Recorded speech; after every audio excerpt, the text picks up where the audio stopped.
para pecinta catur Indonesia. Kembali lagi di Tarigan Catur Channel. Tarigan Catur akan kembali menampilkan pertandingan dari turnamen FIDE Online Chess Olympiad 2020, yang dimana Indonesia, ada kabar bahagia dari Indonesia, dimana Indonesia berhasil mencetak prestasi pada turnamen tersebut dengan lolos menuju top division setelah finish di peringkat 3 pada Division 2 Grup A. Oke? Sebelumnya, Tarigan Catur akan kembali menjelaskan tentang turnamen ini, di mana turnamen FIDE Online Chess Olympiad 2020 sebenarnya terbagi dalam banyak divisi, mulai dari divisi paling dasar, divisi 4, divisi 3, divisi 2, dan divisi top atau top division. Nah, Indonesia tergabung dalam Division 2, di mana pada awalnya Division 2 terdiri dari 50 negara, yang dimana terdiri atas 35 unggulan dan 15 yang terkualifikasi dari Division 3. Nah, ada 50 negara tersebut terbagi dalam 5 grup, yang dimana setiap grup terdiri dari 10 tim. Indonesia sendiri tergabung di grup A, yang mana Indonesia tergabung dengan beberapa negara yang kuat lainnya. Nah, dari grup A tersebut ada 3 tim yang akan lolos menuju top division, dan Indonesia menjadi salah satu di antaranya. Oke, langsung kita masuk ke update dari pertandingan Indonesia, di mana pada ronde 1 Indonesia unggul telak 4,5 berbanding 1,5 dari Turkmenistan. Pada ronde 2 Indonesia kalah tipis 2,5 berbanding 3,5 dari Filipina. Pada ronde ketiga Indonesia unggul 5-1 atas Kirgistan. Ronde keempat Indonesia kalah tipis 2,5 berbanding 3,5 dari Jerman. Pada ronde kelima Indonesia unggul 3,5 berbanding 2,5 dari Belarus. Ronde keenam Indonesia unggul telak dari Belgia dengan skor 4,5 berbanding 1,5. Nah, pada ronde 7 ini cukup mengejutkan. Indonesia berhasil meraih kemenangan telak atas pesaing utamanya untuk memperebutkan posisi 3 klasemen dengan skor 5-1. Ronde ke-8 Indonesia kalah telak 1-5 dari Bulgaria yang akhirnya merupakan pimpinan klasemen grup A. Dan pada ronde ke-9 Indonesia unggul telak 5,5 berbanding setengah dari Bangladesh. Hasil-hasil ini menempatkan Indonesia pada peringkat ketiga dengan koleksi 12 poin, yang dimana artinya Indonesia meraih 6 kemenangan dan 3 kekalahan, yang dimana setiap kemenangan dihargai dengan 2 poin, hasil seri dihargai 1 poin, dan kalah dihargai 0 poin. Indonesia bersama dengan Bulgaria dan Jerman masuk pada pertandingan dari top division nantinya.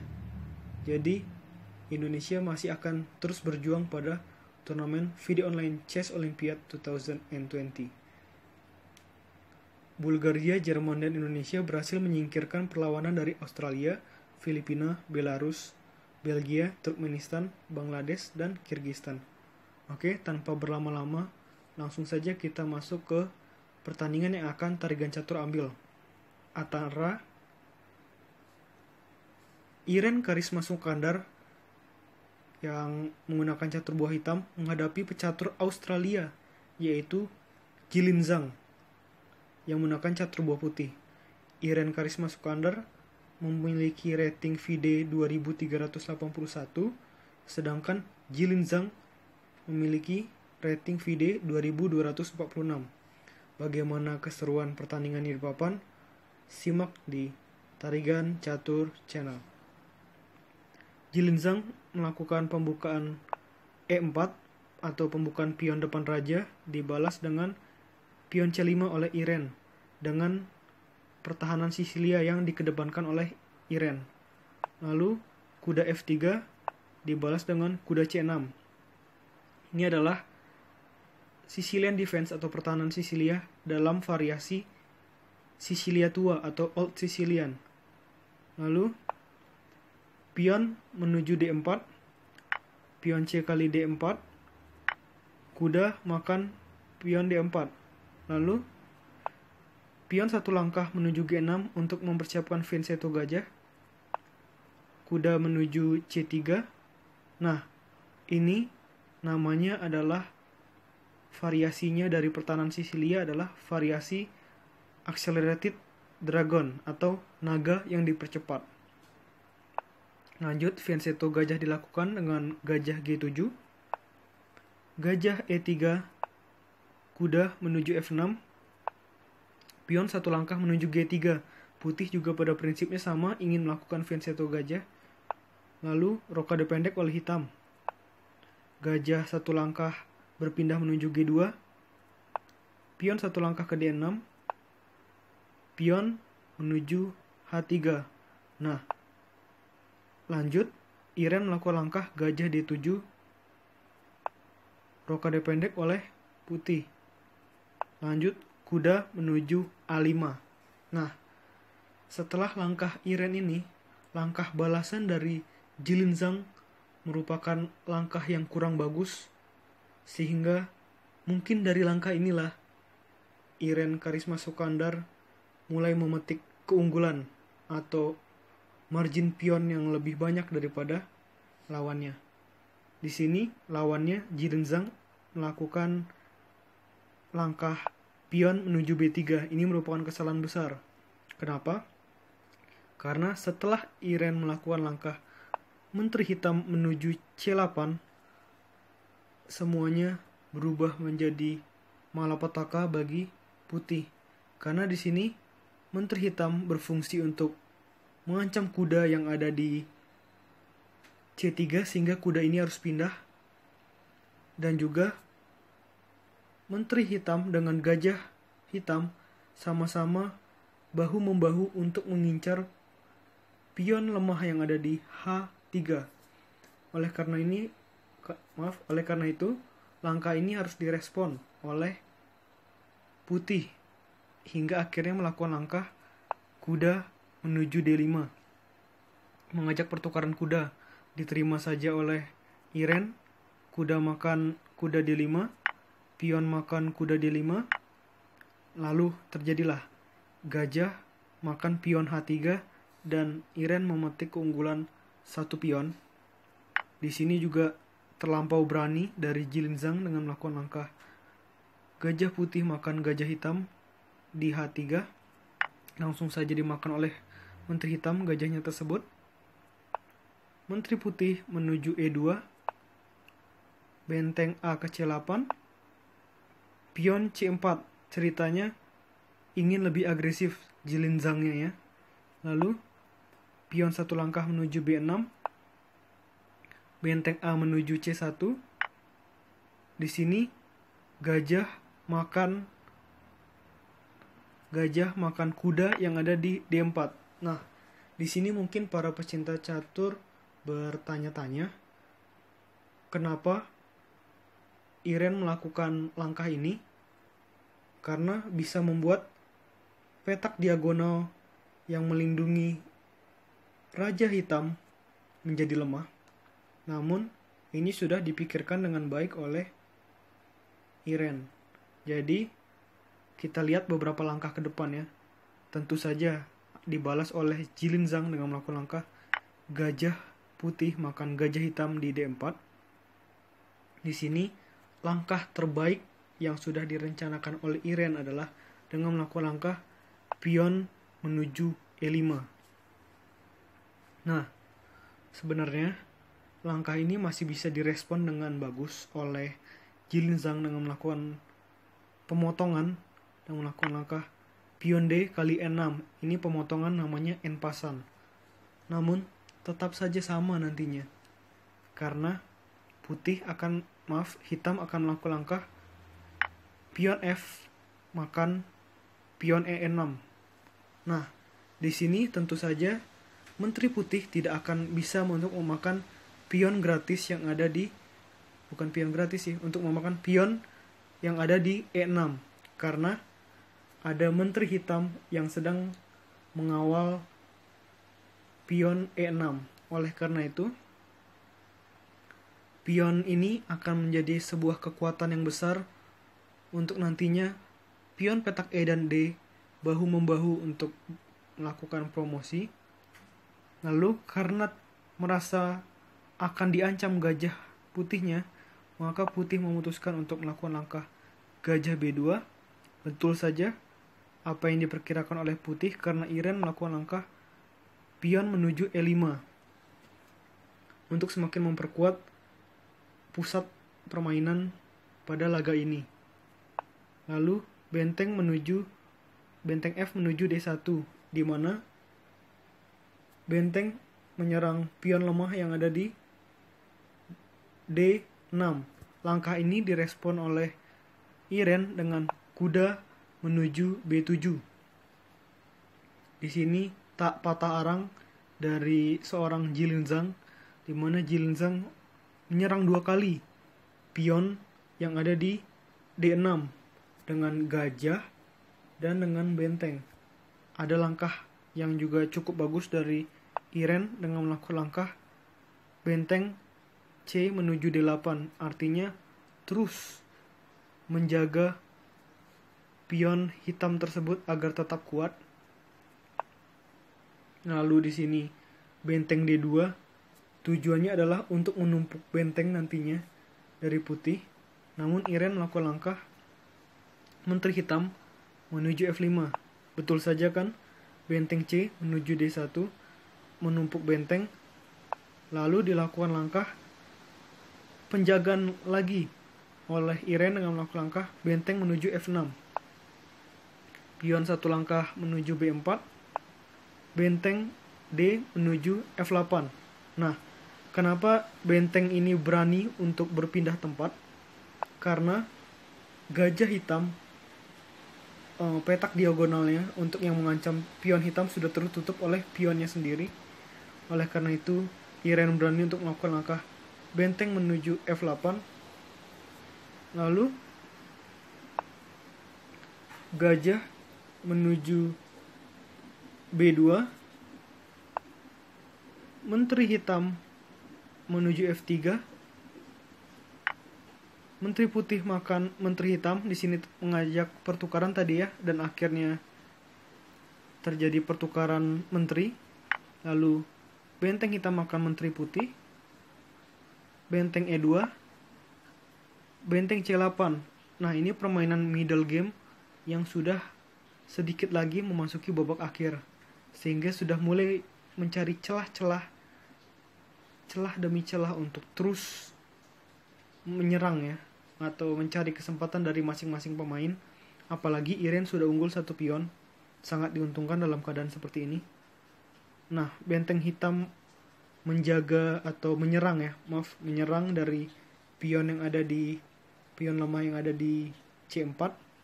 Lalu dilakukan langkah benteng menuju C2, benteng menuju F7 karena mengetahui bahwa putih nantinya akan menumpuk benteng. Maka dari itu benteng F menuju C7. Sama juga ditumpuk juga bentengnya dengan benteng D menuju C3. Kuda D8, pion F4, pion E makan F4, pion G makan F4, kuda E6. Di sini mengancam pion gratis yang ada di E6. Ini sudah benar, kalau sekarang sudah memasuki babak akhir ya. Sehingga di sini permainan agresif dari Iren mulai terlihat. Di sini maksud dari lawan atau Jilinzang adalah untuk sama-sama bertukar 1 pion. Namun langkah benteng menuju D3 ini adalah salah. Kenapa? Karena jadinya nanti Jilinzang akan kehilangan 1 pion lagi. Di sini berbahagialah langsung Iren dengan melakukan langkah benteng makan pion C4, lalu benteng makan benteng C4, benteng makan benteng C4. Lalu di sini benteng makan pion D6, benteng makan pion B4 dan mengancam gajah. Nah, ini posisi sulit karena gajah harus berpindah tempat. Nah, setelah gajah putih berpindah untuk menyerang balik benteng hitam, di sini hitam melakukan langkah benteng menuju E4 untuk melindungi kuda hitam yang sedang ditekan oleh benteng putih. Lalu di sini putih melakukan langkah benteng menuju D7 untuk mengincar petak lemah atau pion lemah yang ada di A7. Lalu di sini langsung saja oleh Iren dengan melakukan langkah kuda makan pion yang ada di F4. Di sini putih tidak bisa terburu-buru dengan memakan pion yang ada di A7 karena akan ada skak gajah nantinya yang akan membuat hitam menjadi sangat unggul dan akan mudah untuk meraih kemenangan. Oleh karena itu, langkah ini tak bisa dilakukan sehingga putih melakukan langkah raja menuju F2. Tentu saja bersemangatlah langsung hitam dengan melakukan langkah kuda menuju H3 skak, raja menuju G2 untuk menjaga atau mengejar dari kuda hitam. Lalu di sini benteng skak menuju E2. Lalu pilihan jawaban dari Jilinzang adalah raja menuju F3. Kenapa kuda ini tidak dimakan? Karena nantinya akan sama saja. Karena dalam babak akhir seperti ini, pion sudah kalah 3 pion, wajib bagi Jilinzang untuk masih memiliki perwira. Oleh karena itu, seandainya Jilinzang berani memakan kuda hitam, maka akan langsung dilangkahkan dengan benteng bergerak menuju E3, skak gajah, raja berpindah misalkan ke G2, maka langsung benteng makan gajah di C3. Oke. Oleh karena itu langkah itu tak dapat dilakukan sehingga melakukan langkah raja menuju F3 dengan mengancam benteng. Di sini bersemangatlah hitam dengan melakukan langkah benteng makan pion yang ada di A2. Putih mencari celah untuk melakukan langkah benteng menuju G7 skak. Nah, langkah yang diharapkan oleh putih pada kesempatan kali ini, langkah yang diharapkan putih untuk dilakukan oleh Iren adalah dengan raja menuju H8. Sehingga di sini bisa melakukan open skak dari putih dengan melakukan langkah benteng makan pion yang ada di A7, raja berpindah, dan benteng makan benteng hitam, sehingga di sini putih akan lebih unggul. Namun tentu saja Iren bukanlah pemain sembarangan dan sudah memiliki gelar Women Grandmaster atau International Master jika gelar tersebut disetarakan dengan laki-laki. Oleh karena itu, setelah melakukan skak, Iren melakukan langkah raja menuju F8. Lalu apakah langkah dari putih? Putih melakukan langkah raja menuju G4. Di sini kuda berpindah menuju F2 skak, raja F4, benteng skak menuju A4, raja menuju F3. Lalu di sini Iren mengajak pertukaran perwira yang tak dapat ditolak lagi oleh putih dengan melakukan langkah benteng menuju A3. Di sini terpaksa bagi putih untuk melakukan raja makan kuda hitam, lalu benteng makan gajah putih. Di sini mencoba untuk menggerogoti pion dari hitam, benteng putih dengan makan pion H7. Lalu pion A5. Di sini kan langkahnya sudah sulit ya. Bagi putih hanya untuk sekedar mencari remis sudah sangat sulit. Namun di sini putih masih ingin melanjutkan permainan dengan benteng menuju B7. Namun setelah Iren Karisma Sukandar melakukan langkah benteng menuju B3. Tepat pada langkah ini, lawan atau Jilin Zhang memutuskan untuk resign dari pertandingan. Karena memang situasinya 3 pion plus 1 benteng hanya menghadapi 1 benteng, itu akan menjadi sangat sulit bagi Jilin Zhang. Dan atas kemenangan ini, Iren berhasil membantu Indonesia untuk menang atas Australia dengan skor 5-1, dan hingga akhirnya Indonesia lolos menuju putaran atau top division pada FIDE Online Chess Olympiad 2020. Oke, menurut Tarigan Catur, video kali ini cukup. Nantikan video-video selanjutnya tetap di Tarigan Catur Channel.